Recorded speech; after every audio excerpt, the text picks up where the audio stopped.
we say diversify your friendship portfolio. You need to have families out there who don't have, an autistic kid, but you also need to have families who do. And you're gonna glean and grow and connect with different people in different ways. Hi, and welcome to Conversations with Intent. I am Diana Clark, your host this week, and our guest today is Brittney Crabtree, who is the founder of Moms Talk Autism. She is the mother of a neurodivergent child, but more than that, she is out there providing community, education, and support for other people who are in a similar situation as her. We're really excited about talking with her today, and I hope you'll enjoy the episode. Hi, Brittney. Hello. Welcome to Conversations with Intent. We're really glad you joined us today. Thank you for having me. You started an organization called Moms Talk Autism, which probably will give us a hint about what we're going to talk about today. But I want to get a little background on how long you have started this. Give us a little bit about what is Moms Talk Autism. Yes. So Moms Talk Autism is a group of 4 women. We all live in different parts of the U.S., in different states. I'm in California, and I've got a co-host in Washington State, one in Arizona, and one in Texas. And we met during that glorious time in everyone's lives of the pandemic. We met online. We were all looking for connection and, validation and just being able to meet with somebody, anybody, as we all were, right, at that point.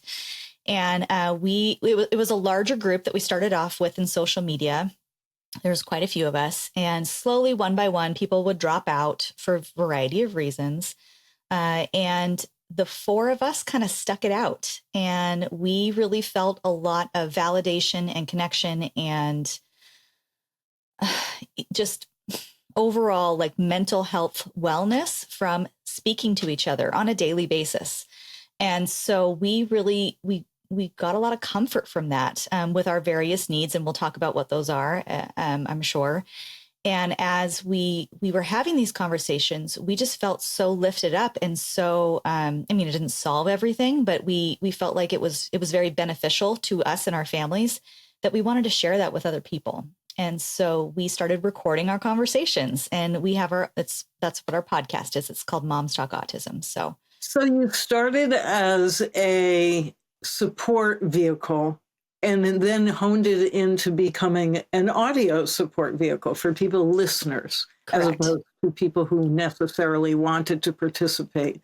They could experience the feeling like there are people out there who understand what it's like to be me without getting in the room. Exactly. Yeah. It started off as something that we needed for ourselves. And we felt such strength from it that we really felt, okay, we're in a good enough place now that we can expand this out. We can possibly share this with other people. And, whether it's applicable to you or not, that's great. You can take it or leave it. But we found that there's quite a few people out there who really do feel the same as we do, being special need caregivers for special need individuals, and that they need that validation and that connection as well. So that's the mission. Validation, yes. Connection. Do you share resources? Do you share ideas? Yes? Yeah. Yeah. So we're on once a week. Sometimes it's just the 4 of us moms.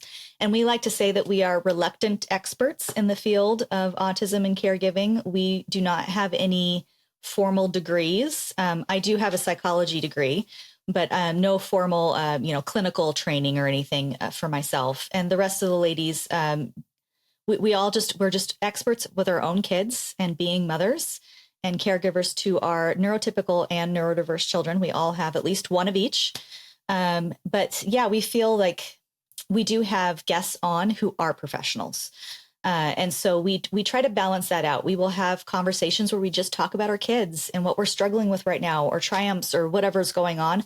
But we'll also have an occupational therapist on, or a clinical psychologist who's working in the field of autism and pediatrics, or, whatever. We have a wide variety. We try to have a little bit of everything for everyone on there. That's great. So tell us a little bit more personally, what brought you? You have your own story. You were a mom. Tell me about your family. Yeah. So I am married to my wonderful husband for, goodness, it's going to be 23 years this summer, which is blows my mind. And we got married when we were quite young. So we were kind of kids and, we weren't technically children, but it felt like it, I'm sure, to my parents. And we kind of grew up together in a way. We spent our 20s, married and growing up and growing our family. We have 4 children. Our oldest is going to be 21 this year. And he has an ADHD diagnosis. He is currently going to community college here in California and living at home and doing really well in that setup. We've tried a couple of different things, and that seems to be the best fit for him. He's one of those high schoolers who graduated during COVID, and that also set us back quite a little bit with not only the ADHD, but just, half of high school was sitting at our dining room table. And I don't think that's beneficial for anyone. Yeah. Exactly. Yeah. So he's doing really well right now. He actually has a welding midterm today. So we'll see how that goes. Oh, there we go. Yeah. And then my next son is 18. He just turned 18. He is profoundly, what would be considered severe or profoundly autistic. Level 3. He's non-speaking. He has a lot of aggressive behavioral issues and sensory. He's very, very sensory sensitive. He can become violent towards other people and himself if he becomes like overstimulated in a lot of ways. So, I'm just to kind of give people kind of an idea of what our day looks like. He requires 24/7 supervision at all times. He's not potty trained, all those kinds of things, but he's also bigger, stronger, and taller than me. So, because he's 18. So it's an interesting dynamic for our family. It's very intense at times with him. And his older brother is one of his respite workers. So he helps care for him while he's living at home and going to school. So we've got those 2 boys. And then my next son, I've got 3 boys, boom, boom, boom, is a neurotypical junior in high school. He runs track and cross country. And I never see him because it's junior year, and you never see them junior year. They're just never home. And then we have a little gap. And then our youngest daughter is going to be 11 soon, and she is also autistic. She what would be considered a level 1. She goes to a general education, elementary school, and but also spends part of her day in a gen ed class, but then also part of her day in a special ed class, just depending on what the subject is, what they're working on, her level of sensitivity and sensory needs for that day. And we're able to kind of balance that out between the two. California, where I live, they have a pretty good program where I was going to say, it sounds like they might have more robust services or availability to do that than some school districts. Yeah. Absolutely. Yes. We live in a very disability friendly, I don't know, friendly is the right word, but they're cognizant of it in our district, and they're willing to work with you. You can kind of modify, IEP is an individualized education plan. That's what they call it. It's supposed to be individualized, and you can individualize those hours or those subjects or those time that she spends in each classroom. And she's done really well in that setup. So we're going to keep going with that with her for now.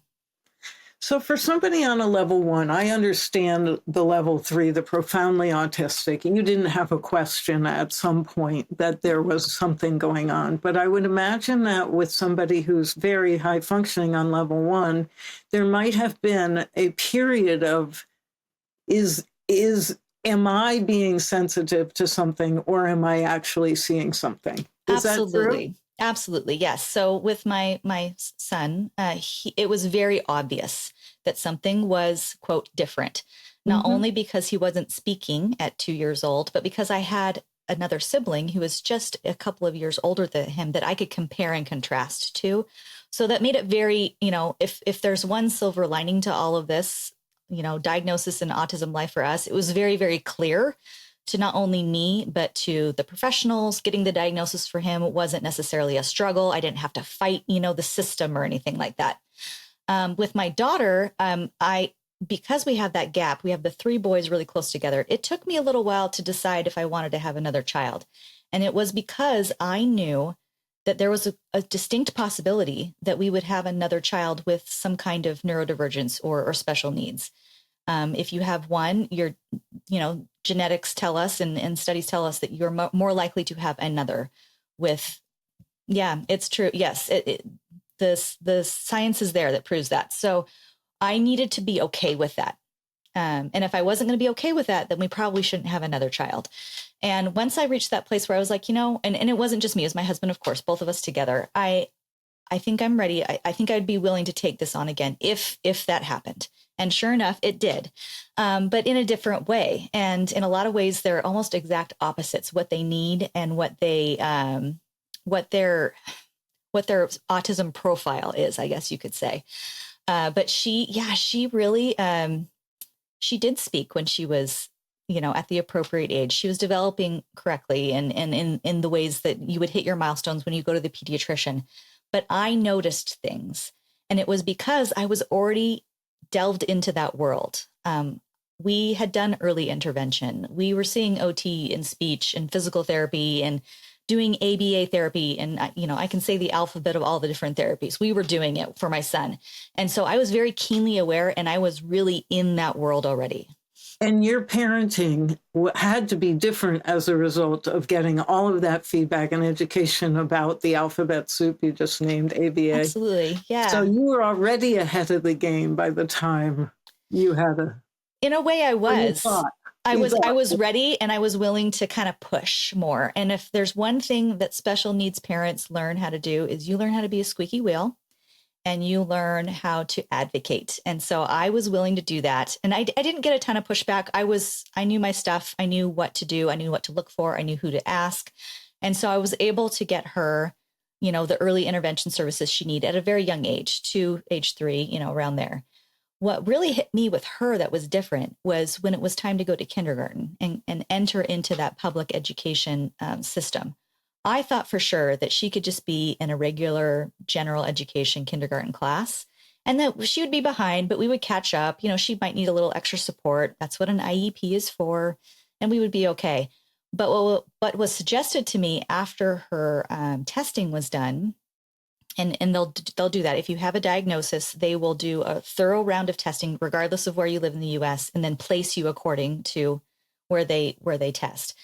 And it was suggested that she be in a special needs kindergarten class. And here in California, we call those SDC classes. It's special day class. And I was shocked. I had no clue that that's where she was testing, that she was so behind. And it took me a little while to kind of wrap my head around that. So it was almost a delayed reaction to that diagnosis with her. I accepted the autism diagnosis. I got right on board with age 2 with her. But at age 5, when it was very clear that we were heading down a different path, that's where I needed to shift my focus for her. So you talked about that shock. You were less shocked with her because you had an older brother with neurodivergence, 2 older siblings with neurodivergence. Yes. So when you talk to other moms, is there a process you go through that is similar in hearing a diagnosis or recognizing a diagnosis, going through shock, I would imagine there's a grieving cycle from the idea that you're going to have a neurotypical kid. I would imagine that. Is that? It is 100%. There is a grief cycle to it. It is, and I don't want to belittle or demean anyone who has actually gone through a grief of a death of a loved one. That's not what I'm referring to. But there is a lot of similarity to it. And it is a death. It is the death of the life that you thought your child was going to have. And so you have to work through that. And you're going to work through it. And then you're going to reach a place where you're going to be like, okay, I accept this. And then you're going to have to work through it again. And you have to work again and again and again. And it is still happening to me. I've been a mom for 21 years now, and I am still working through the grief cycle as my children grow and change and develop or don't develop, at the appropriate times. And I have to do it with each one of them in some ways. My son and my daughter are in very, very different places. And even though they're, many years apart from each other, it's still, their levels are very, very different. And I need to approach and accept and kind of come to terms with where they are, quite often. It truly is a cycle. Yeah.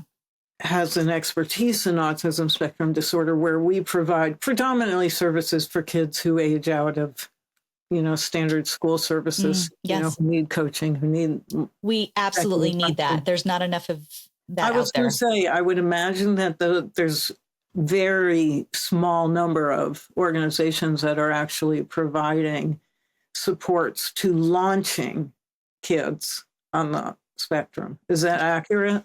Yes, absolutely. There are many supports out there for families who have young children who are receiving the diagnosis, or maybe even receive the diagnosis a little bit later, maybe in elementary school, middle school, or even high school. There's stuff out there, and sometimes it's harder than others depending on where you live and your insurance, and that's a whole nother podcast right there. But yeah, it just it depends on a lot of factors, but there are resources out there. But once you exit the school system, where in most places in the US, I believe just about every state, it is age 22. So when my son turns 22, he's 18 right now, he will no longer be able to attend anything that is involved with my school district, a program run by my school district through my school system. And so then it's like the great unknown, right? It's like, what do I do? And there are programs available, but what I'm hearing from other parents who maybe are a little bit further along than I am, is that there's not a ton. There's really not a lot of resources out there, and especially for those kids. I call him a kid. I mean, he's 18, but for those people who have more of those profound needs, and cannot necessarily go out and get a job, with some kind of like work program or something, or can't live on their own. My son will never be able to live on his own. Those kinds of programs, there's just not a lot available out there. And we hope, because we know the prevalence of autism is just growing and growing and growing, that more programs will become available, that we can bring more awareness to this, that we can talk about it more and advocate and try to find more solutions for these adults now who are autistic. But it takes time. So what would you offer as a piece of advice to a mother who just learned that their son or daughter was on the spectrum? There's so much I could offer you, but if I had to, and the problem is you don't want to throw everything at them, because then you're completely overwhelmed and you shut down. And right. That's also part of the grief cycle, by the way. It's okay if you do that. But I think there's two main things that we really try to focus on. And I'm speaking for myself, but also my co-host. We talk about this a lot, is finding friends or other people who are in a similar situation to you. And it's good to have your friends who have neurotypical kids. It's great to have family who, have other kids like yours or don't.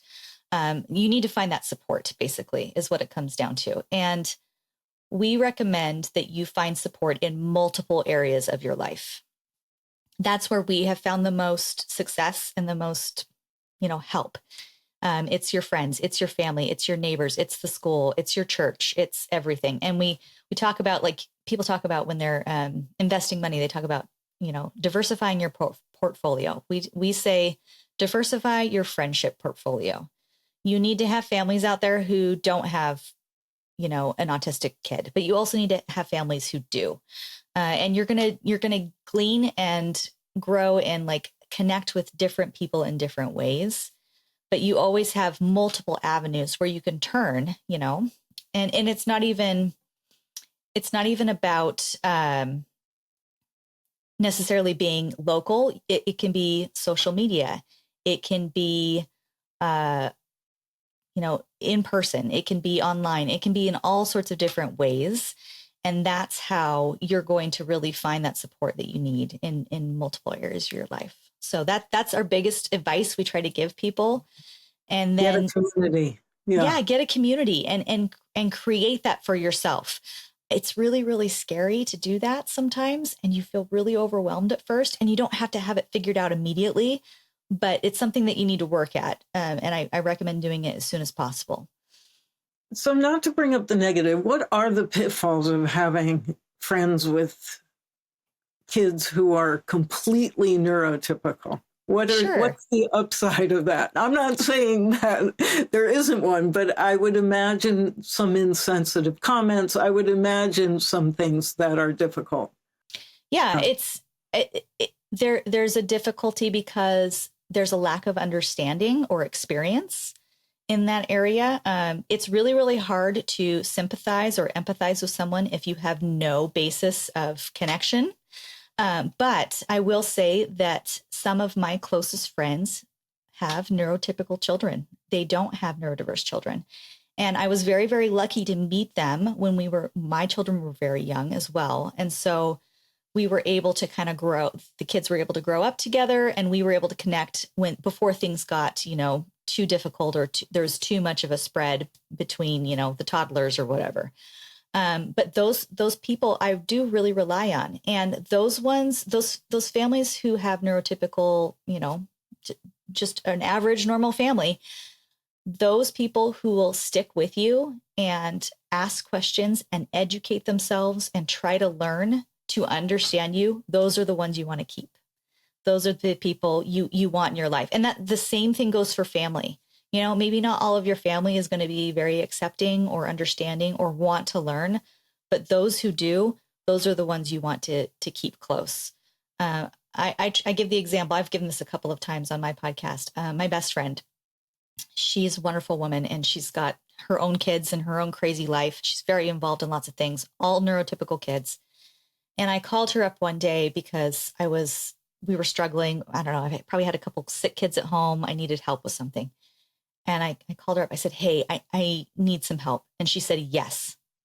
And I said, well, I haven't asked you yet. And she goes, it doesn't matter. Whatever you want, it is yes. She goes, you don't ask me enough to help you. And that's the kind of friend you want. And she's not the only one I can call. That's too much for one person to bear, right? But she's one person in my friendship portfolio. And that's what you need in your life. so you must also be a good friend. What are some strategies to be a friend to somebody who has neurodiverse kids? What are some of the ways we can be of help? I think a great way is to be curious and ask questions. Now, you're going to have to really look at that relationship you have with that person and your comfort level as far as like how you ask those questions or when to ask them, because that neurodiverse, family, they might be still working through accepting a diagnosis of whatever it is. So try to be sensitive of that. But even just start off with, hey, you know what? I don't know anything about autism. I don't know if you do. I don't know. Would you be okay if maybe, you talk to me a little bit about it? If I asked you questions, would you be okay?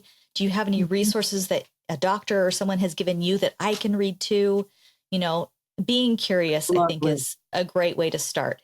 And then when you're ready, and if they're willing, it would be, okay, what can I do to actually help you? Like, give me what is a scenario in your family right now? What is an area that you're struggling with where maybe I can actually do something, whether that is picking up a kid from school for you, or, after you have a therapy appointment, I want you to call me and let's talk about it. Do you want me to come with you to take notes? Something tangible like that can also be very powerful. Tangible. Yes. Yes. What you raise is true for, being able to educate yourselves about what does it mean to be a friend to this person, right? That's really essentially. I mean, it applies to anybody in any situation. If you had a kid with a physical ailment, you'd want to understand that as well. Absolutely. Yeah. For those listeners out there who say, I don't need a community, I've got podcasts, I've got books. And that's great. You should have those too. Yes. It's a two. Find a person. Yeah. I'm a pretty introverted person. I mean, considering I have a podcast and I talk to a lot of people every week, it seems a little crazy. I'm pretty private, and I like to just be, I love being alone. I have no problem being alone any time of the day. My children are not that way, but I am. But I still need people. I still need people who can understand and help in even just small little ways. Now, for my son, we're a pretty extreme example because of the needs and the supervision and the intensity that we experience in our home. I can't always have people physically helping me, that tangible thing. I can't always have somebody in my house helping me with those things because it's not safe. And he isn't going to respond well to that either. He needs to we need to keep things very routine and very, consistent. And I'm his favorite person. And so he just wants me and all those kinds of things. But I still need people. And that's where that social media piece or, a FaceTime call or even just a good old fashioned phone call can really support and help me. Right. We'll have a really, really bad day for whatever's happening, sensory. We're just hours and hours of just trying to regulate and trying to help him find balance again in his, mind and his body. And sometimes I need a break and I don't want to talk to anybody, but other times I will want to talk to someone. And that's where that friend who maybe has a kid similar to yours or, in some kind of neurodivergent way can connect. That's where that can really, not that they're offering me any like sage advice or helping me figure it out necessarily. No, you don't need that. I don't, that's not what you need. I have a whole team of professionals helping me with all of that. Right. Yeah. But they're just there to listen. They're there to understand. They're maybe share their own story with me. And it helps me as the caregiver. Right. And my mental health is just as important as my son's. And so we need to take care of ourselves too that way. Absolutely. What are some of the strategies you use when maybe a well-meaning or maybe not so well-meaning person says something incredibly insensitive? What do you say? Yeah, that's happened to every single one of us multiple times. I wish I could say that I handled all of those situations with grace and poise. I have not. But as I have grown and learned and, matured myself as an individual, I've learned how to maybe better handle some of those situations. I mean, the absolute, final straw you could do is just walk away and not say anything. I've done that before. What I tend to do, though, is I take a deep breath and I center myself. I focus on my child. Even though my son cannot speak, I'm very aware that he understands and can comprehend how I speak about him and, to others or those speaking about him around him. And so I explain that we have a diagnosis, we have sensory needs, and we will, depending on whatever the situation is, we will, what can I do to help you or what can you do to help me make this better, right? Now, once again, this is kind of one of those situations with my son where because his needs are so profound, he's very loud, he's running around, he's, sometimes he tries to take his clothes off in public. Like it's very obvious. I don't get a lot of pushback from him because most people can kind of figure that out. I get that. Yeah. Now with the more nuanced, struggles with my daughter who maybe doesn't understand the social situations, maybe she'll point to somebody and say something in public where, a typical 10-year-old wouldn't do that. She just says whatever's on her mind. She doesn't understand those social cues. That's where maybe it's a little bit more difficult and you have to kind of be a little bit more nuanced about it. And I just try to be really, really open with people. And I think that's something that comes with time and with that acceptance and working through that grief. If anyone wants to talk to me at any time about anything with autism or my children, I'm pretty open about it. I wasn't always like that, but now I am. And even to the point where if I see somebody who maybe I can tell that they have questions on their mind, or maybe they're looking at us a little differently, I can go up and approach them and I can initiate the conversation. I feel like a lot of people are almost a little scared because they're so scared of offending. They don't want to say the wrong thing. They don't want to say the wrong thing. Yeah. They don't want to be insensitive. Whereas, maybe it's better if we have a conversation. Yeah. If you had a magic wand, what would be the one thing you would change about living in this world with autistic children? Wow, that's a big question. I mean, I could go resources, I could go acceptance. I think the biggest one would maybe be inclusion. I mean, just finding ways where I'm not trying to fix my autistic kids. They're not broken. They're whole in who they are, and they're beautiful people, and I love them dearly, and they have a lot to offer in the world. But we do struggle living in a neurotypical world. It's this world, and our society isn't built for my kids necessarily in every way. And so to make it where it's closer to a way where neurotypical and neurodiverse people can live together, that's probably what I would want. That inclusion. Yeah. So my last question is always this: what gives you hope? Yeah. I mean, what kind of like my friendship portfolio, which is diverse and wide, a lot of things give me hope. I draw a lot of hope from my relationships with other people. I draw a lot of hope from all of the people all over the world that I've met through podcasting and advocacy and just meeting other neurodiverse families. It's blows my mind what people are doing out there, what the research they're doing, how they're managing this and that for their children, the resources they're finding or the resources that they are creating for themselves. It's amazing.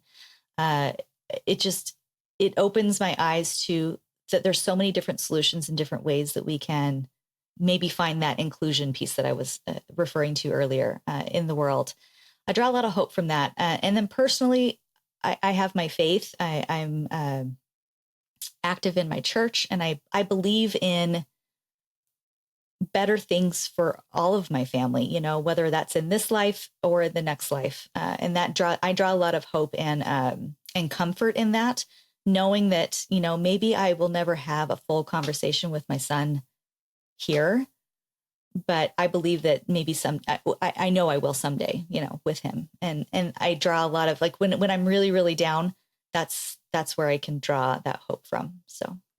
Love that. Yeah. Well, Brittney Crabtree, thank you for joining us today. This has been a conversation with intent. If you like this episode or have questions, please email us at conversations@intentclinical.com and like us on your platform of choice.